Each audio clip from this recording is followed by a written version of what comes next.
Ici John James Charest, dernier sinistre du Québec. Comme on le sait déjà, les catastrophes humanitaires ont souvent comme conséquence de rallier la population et de créer un élan de solidarité chez les victimes.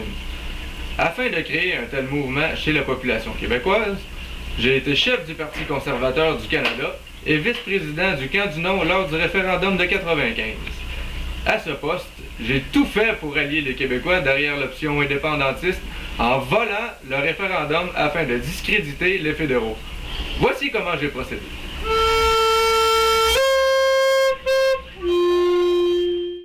Arnaque numéro 1. Éliminer des bulletins de vote en faveur du oui.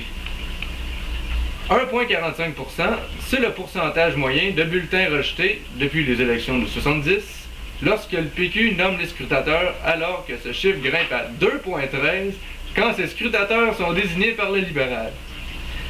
11,6%, le pourcentage réel de bulletins de vote annulés lors du référendum dans Chaumadé, ce qui représente 5 426 bulletins.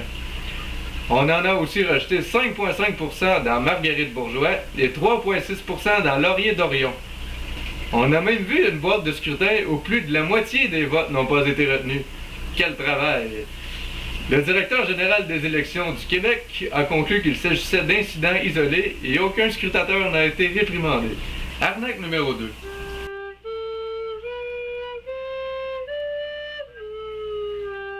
Le budget autorisé pour chacun des camps, toujours lors du dernier référendum, était de 5 millions. Le camp du non, dont je vous le rappelle, j'étais le vice-président, a utilisé 30 millions.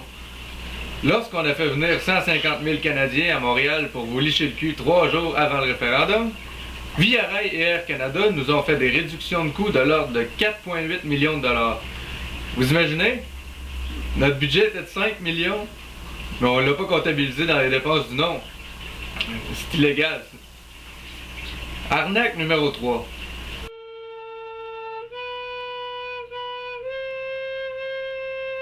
S'empresser d'octroyer des certificats de citoyenneté au plus grand nombre d'immigrants possible. 11 429, c'est le nombre de certificats de citoyenneté distribués dans le seul mois d'octobre 1995 au Québec. Ce mois fut donc le seul de l'histoire du Québec où plus d'immigrants étaient reçus ici qu'en Ontario. Nous avons aussi réussi à faire voter 56 000 individus qui n'étaient même pas admissibles au scrutin et qui, après avoir voté, ont été retirés de la liste électorale. Comme vous, chers Québécois, n'avez même pas compris ce que j'essayais de faire lorsqu'est venu le temps de voter oui.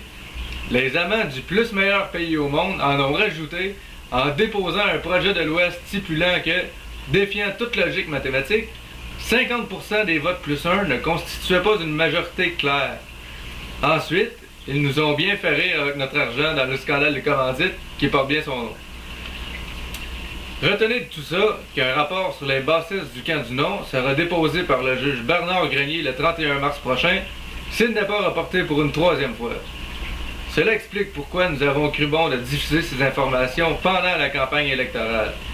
N'oubliez pas, j'étais à l'époque à la fois le chef des conservateurs et vice-président du comité du non. N'allez pas croire que je travaille pour vos intérêts maintenant que j'ai changé de palier de gouvernement.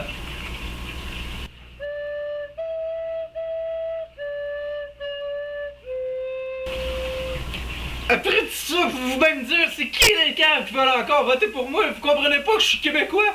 Puis que le bilan de mes 4 années au pouvoir était pour vous convaincre de nous libérer de notre statut de colonie anglaise?